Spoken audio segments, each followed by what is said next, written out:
edhe ka vazhduar për arsye të regjimit teokratik, aq më tepër të ideologjisë tij që është dukjes Izraelit dhe vdekja amerikanëve. Kjo ka qenë leitmotivi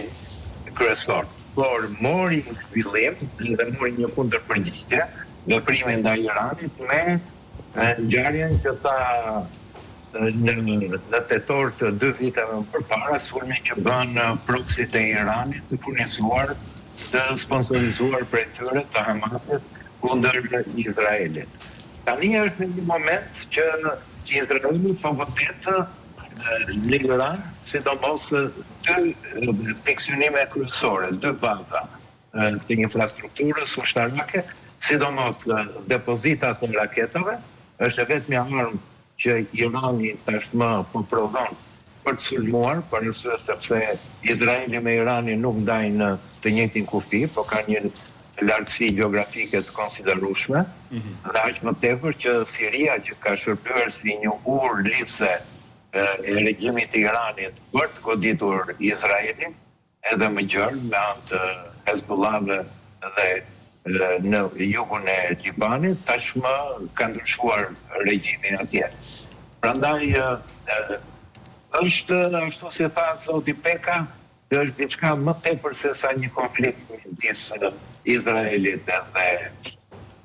Iranit, duket që ka një konsensus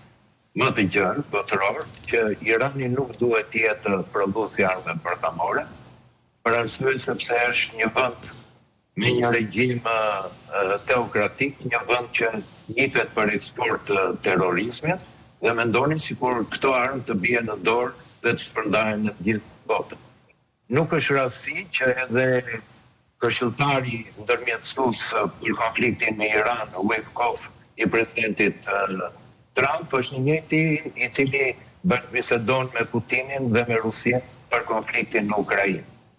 Vetë presidenti Trump ka thënë që disa herë ka biseduar në telefon edhe një nga pikët kryesore,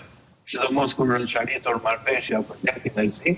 ka qenë pikërisht biseduam edhe për Iranin.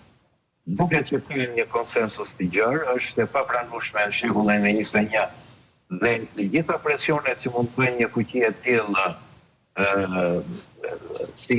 teokracia e Iranit për të bllokuar mundësisht kanalet e qarkullimit detar, të bllokojë ushticën e Hormuzit, mund të bëj ku kalojnë më shumë se 21 milion fuqi me naftë në ditë,